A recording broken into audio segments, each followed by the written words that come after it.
Bloomberg Audio Studios. Podcasts, radio, news. You're listening to the Bloomberg Balance of Power podcast. Catch us live weekdays at noon Eastern on Apple CarPlay and Android Auto with the Bloomberg Business app. Listen on demand wherever you get your podcasts or watch us live on YouTube.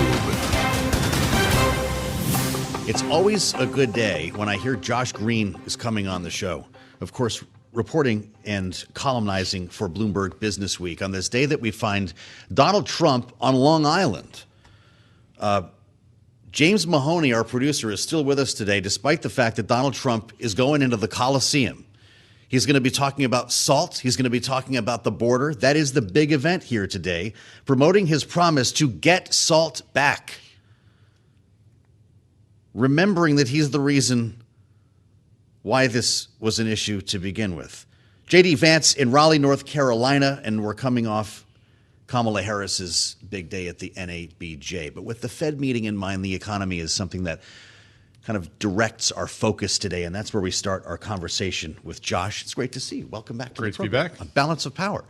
You've got a couple of columns I want to ask you about. One of them is awfully important as we consider this economic conversation. Mm-hmm. Democrats aren't sure which Kamala Harris they're going to get. Yeah. And you bring us to the sidelines of the convention where we, of course, brought our audience here, and the debate around specifically when it comes to the economy, what version of Kamala Harris we're going to see. She had an opportunity to speak to the Business Roundtable this week. Tim Walz is apparently going instead. When do we find out? Well, we'll find out the day after Election Day. Okay. And so one of the stories that I wrote for Business Week was about a conversation that was happening on the sidelines of the Democratic Convention among Democrats that really has not gotten any airtime at all because it's one Democrats don't want to have publicly. Mm-hmm. And it's the anxiety, especially among progressive Democrats, people like Bernie Sanders, Elizabeth Warren, and AOC, about what Kamala Harris really stands for. She doesn't have a kind of clear set of policy priorities. She's made very friendly noises toward the business community, whether it's Business Roundtable or the people she surrounded herself with.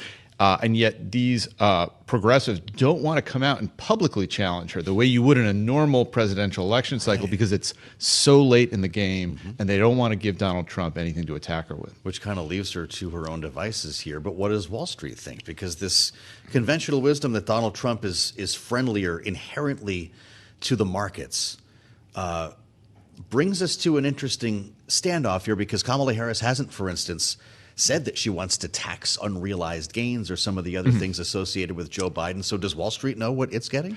I don't think it does, but the sense I've had in talking to people and talking to Wall Street lobbyists and in talking to kind of pro-business Democrats is that they're really feeling good about Harris.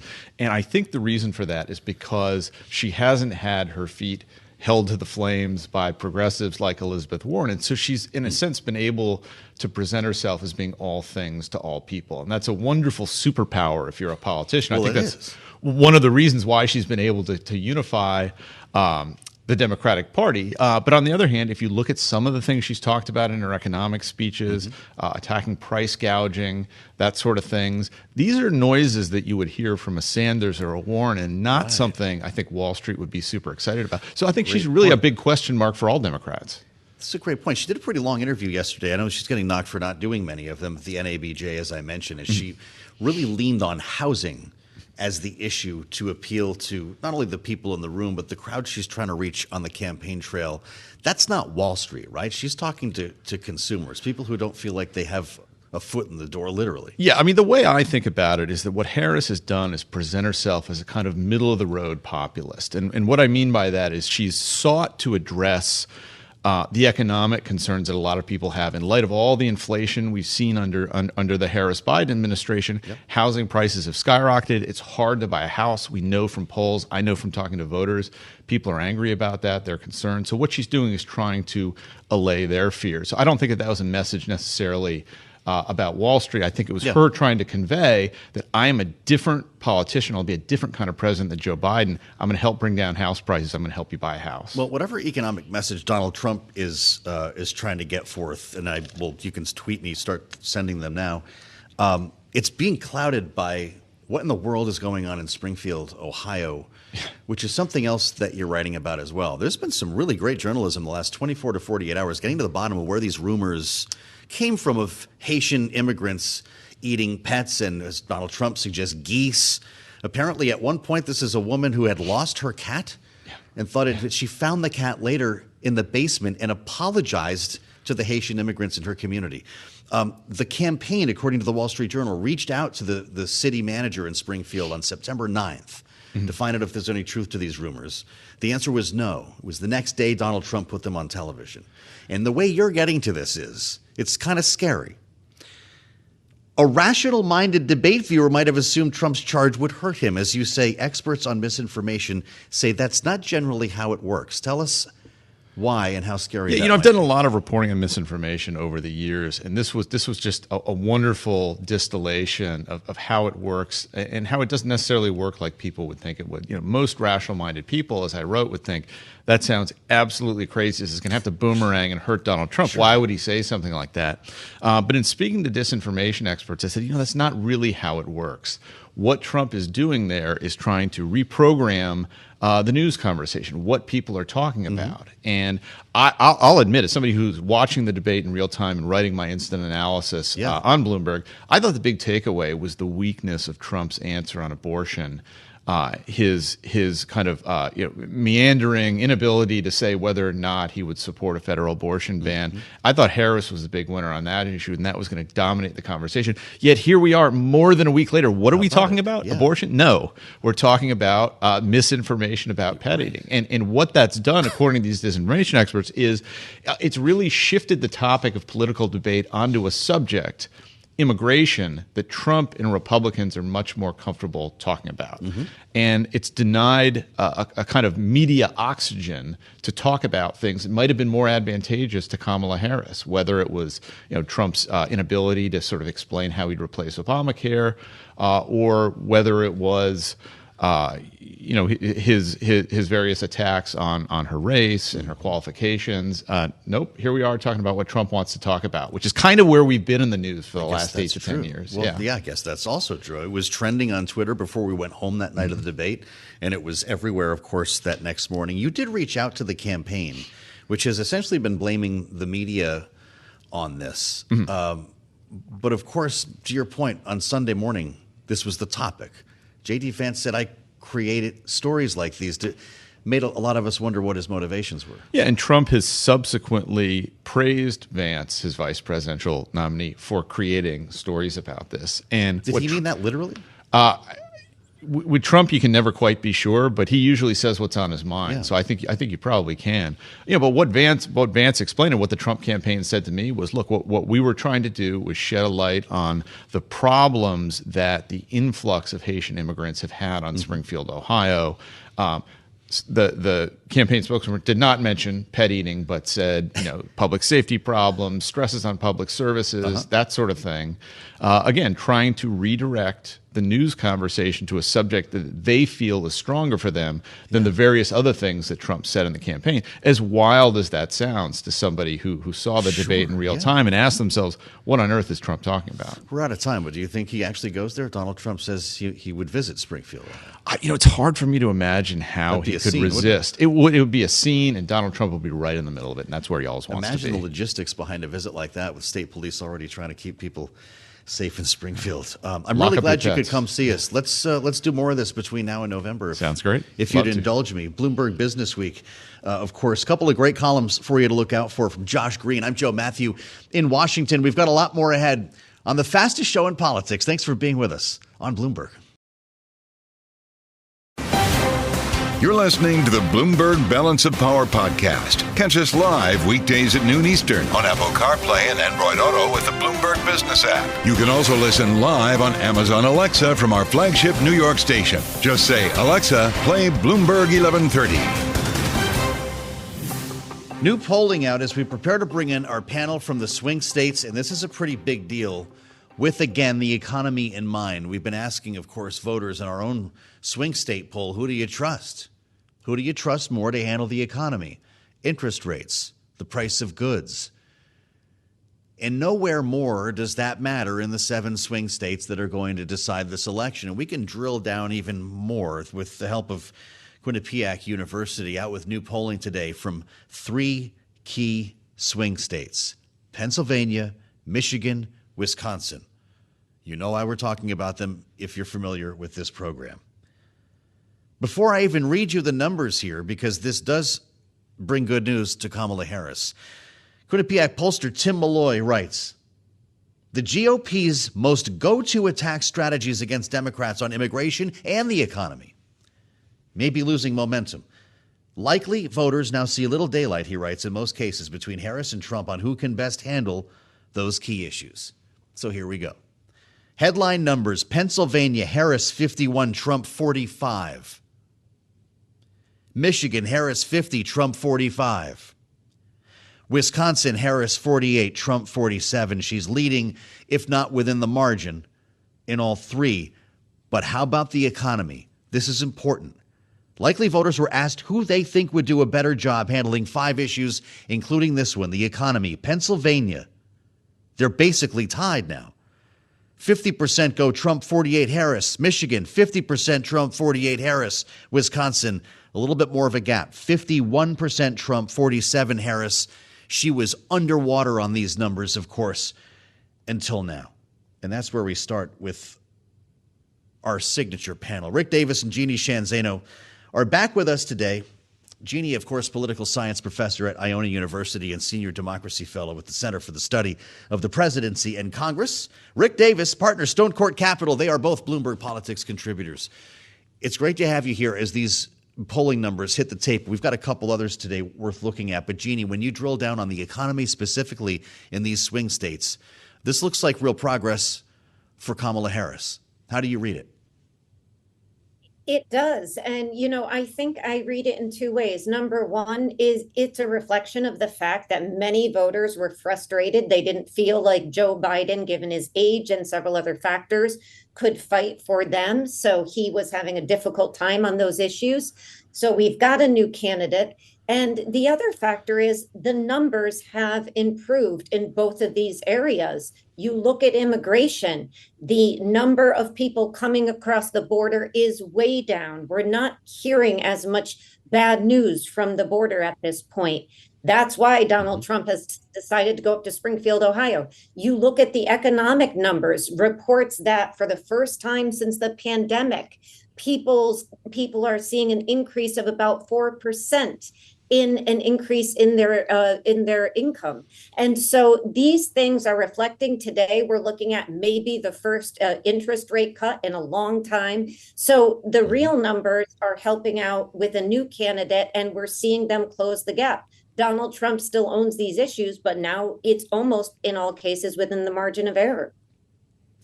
Rick, I'd love your take on this. We should mention the methodology here for a moment. 1,300 likely voters in Pennsylvania with a margin of error 2.7%, slightly smaller samples in Michigan and Wisconsin with slightly larger 3 percentage point plus margins of error, again, for Michigan and Wisconsin.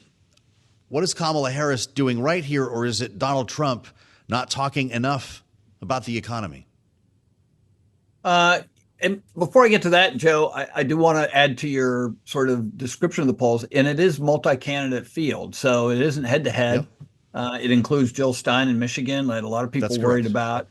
And so I think these are probably the best pictures we've seen in a long time after the debates, after all the things that have been going on to properly reflect the state of the race in the blue wall states. Again, was, like Jeannie said, the base of the Biden campaign was the blue wall, and it appears it may be the same for Kamala Harris. The reality is when you're running campaigns, you don't want to see your opponent at that 50. That's a bad number. 48, 49, 47, you still got okay, there's a window I can get there. But the reality is you don't see Trump busting that 46% number very often. And the fact that the Harris campaign has gotten up over 50% in 2 of the key battleground states in the blue wall has got to be a very big concern for the Trump campaign. The fact that she's riding that popularity on improvements with the economy and immigration is equally disturbing. They have to have those issues on their side. It has to be a wedge in order to motivate their own candidate, their own voters. And so I think it's a perilous place to be. We've seen other polls in other, Sunbelt states that reflect a little bit better activity by Trump. But the reality is there's not much you need if you win the blue wall and one electoral vote in Nebraska. You're president of the United States. That's 270. And so this has got to shake up the tribe down in Mar-a-Lago. They got to be looking at this hard. And then today you see Donald Trump futzing around in New York when he ought to be in Pennsylvania, Wisconsin, or Michigan.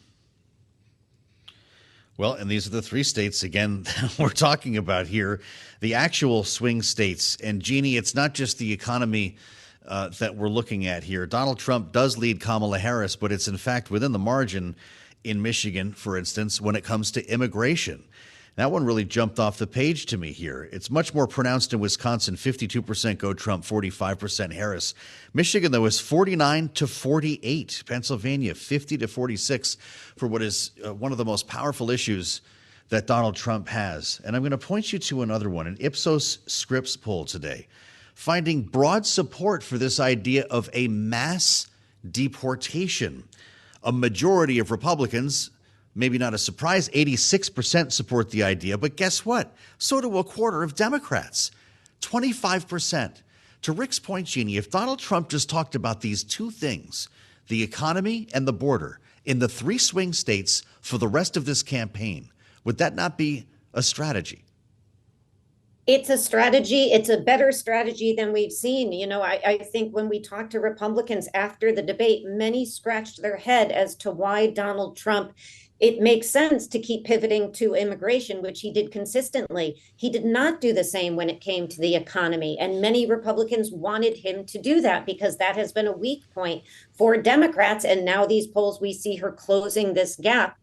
So that would be a strategy to talk about these two issues consistently in the blue wall states. I understand why Donald Trump is in New York. I'm in New York, love New York, but to Rick's point, probably not the best use of your time when you're about 50 days. But I would say this Ipsos poll is utterly fascinating. One thing I would caution against these kind of polls is sometimes they are a reflection of people's real frustration with government's lack of addressing an issue. And in this case, it's immigration. It's been a crisis for decades.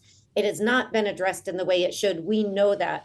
But I am not sure that people would hold this opinion if they saw in real time what a mass deportation looks like. So I have some concerns about this poll. You can look at the mass deportation if it happened from a lot of perspectives, including the cost. But just from the humanitarian perspective alone, I think you'd see a decrease in that number if it came to fruition. So I think this is more a reflection of people's concerns, which to your point means Donald Trump should be talking about this issue, but he's also got to hit on the economy in these swing states, because when she closes this gap this way, that is a problem for him, because how does he surmount that?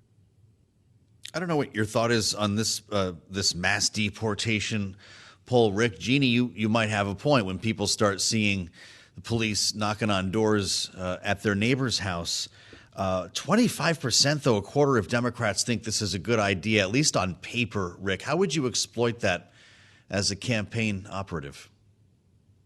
Look, I mean, I think that President Trump has not done enough to articulate plans on how to mitigate immigration. It's almost been, sort of his go-to place. He likes to talk about Springfield, Ohio these days, which actually isn't a policy.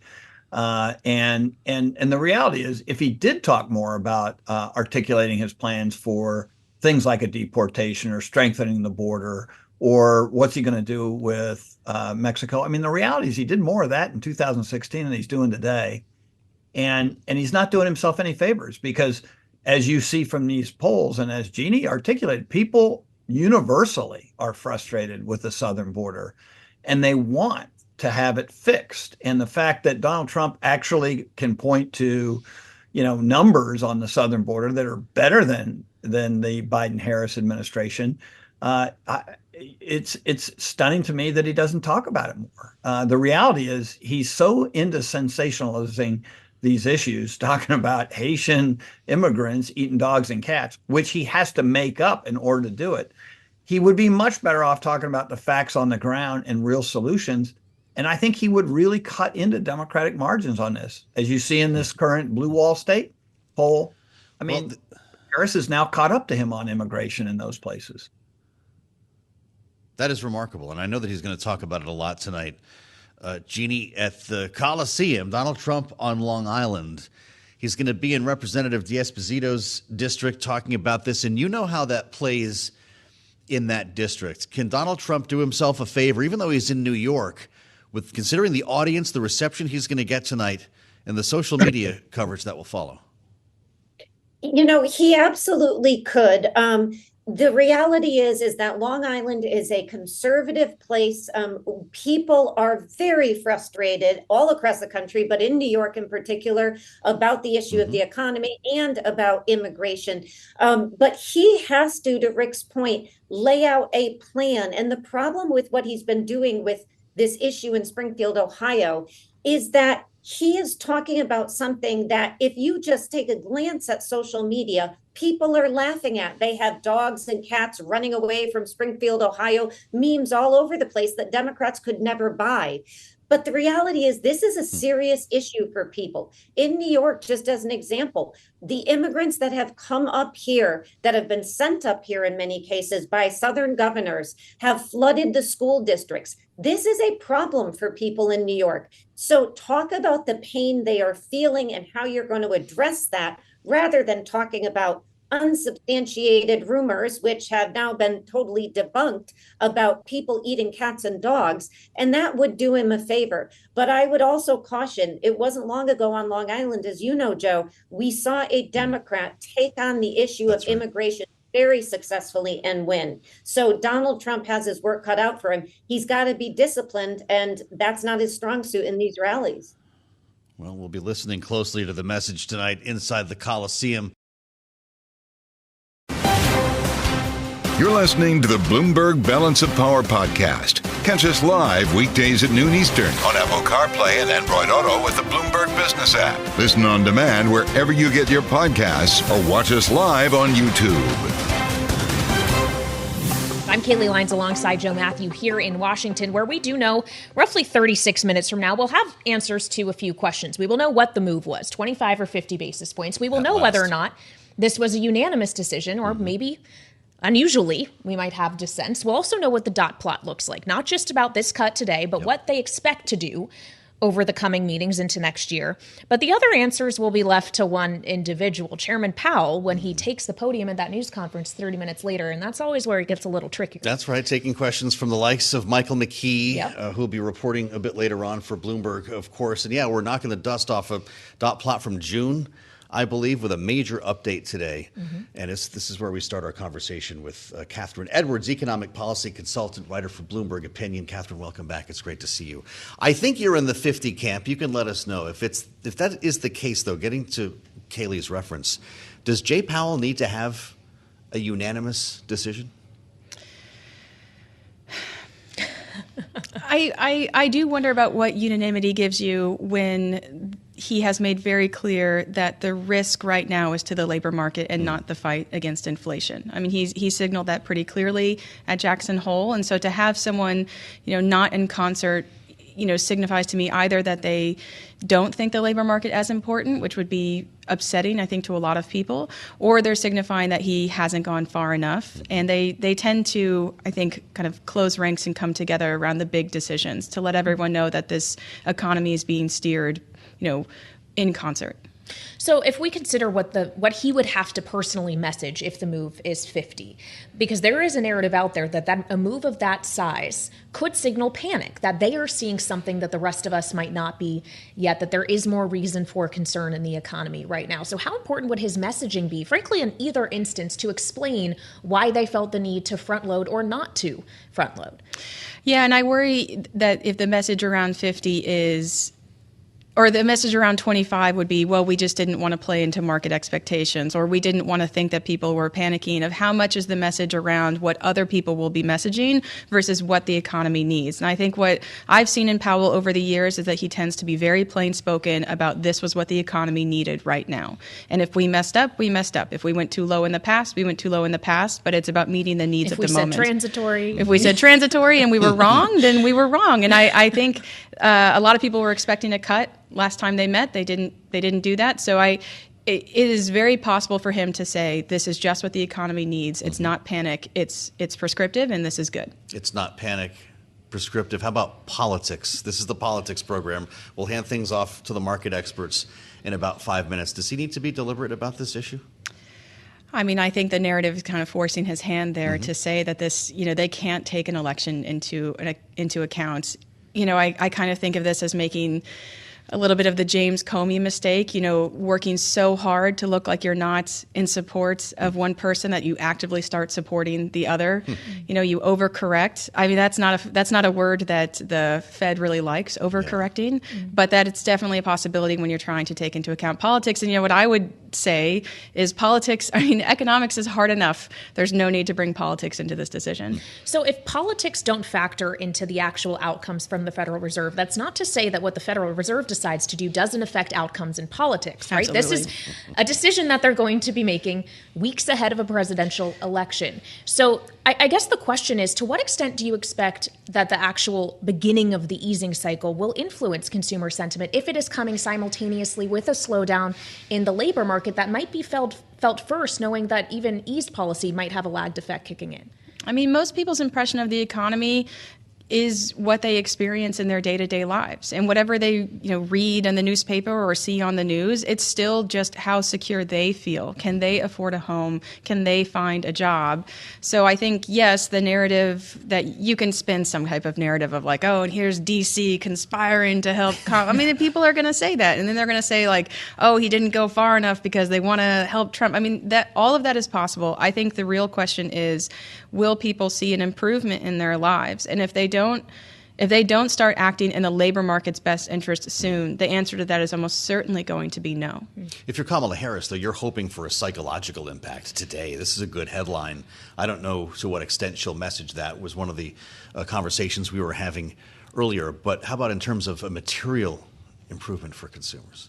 This is a short period of time. It's a short period of time. Yeah, maybe there's a mood boost to this, but it's 165 million workers in a pretty large economy. You don't get to take really dramatic right or left turns. And frankly, we don't want the economy to do that. I mean, we want to be on a steady path, and that can be really frustrating for people who want relief immediately. Just to say it's going to get better soon is cold comfort. So maybe people start cheering about how well the economy is doing, and that makes people more mad because they still haven't found their job. It's so hard to predict how an individual will internalize this great big economy that they participate in. Well, of course, one of the most immediate transmissions might be in mortgage rates in the housing market. This is selfish coming from me as I'm in the process of trying to buy my first home, and I'm like, rates go as low as possible, please, right? Get down. But that's where the dot plot will come into play, because those will start moving even before the cuts come if the expectation is there that rates are going to go materially lower. Yeah, I think that if we can get built-in reductions to the mortgage rates, to get the housing market unlocked, to get people to be willing to sell their homes so that you can buy one, hopefully it's a great place. Can you just list off the specs that you're looking for here, and we'll telegraph that right to Pal?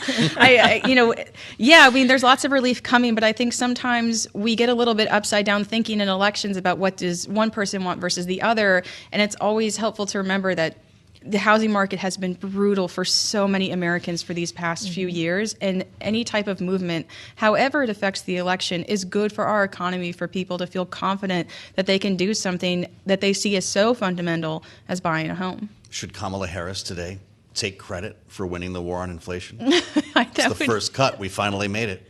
That would be so foolhardy, but I would never put it past a politician not to take credit for something good. I feel like her opponent might do that. Yeah, well, that's different, right?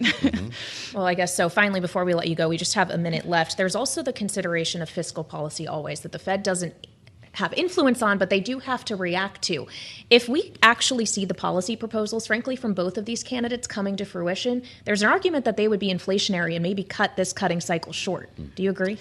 Yes. I mean, we haven't seen, a lot of fiscal responsibility telegraphed from either candidate. We've got record deficits right now. We're not at an active war. We're not in an active recession. Deficits should not be this high. We have sabotaged our ability to collect sufficient revenue from the federal government. And at some point, we are going to need an adult in the room say we are not raising enough money. Mm-hmm. They're not going to say that 6 weeks before an election, but someone needs to say it.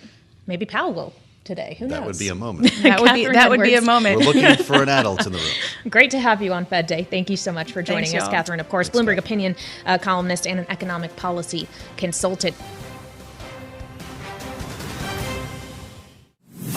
Thanks for listening to the Balance of Power podcast. Make sure to subscribe if you haven't already at Apple, Spotify, or wherever you get your podcasts. And you can find us live every weekday from Washington, D.C. at noontime Eastern at Bloomberg.com.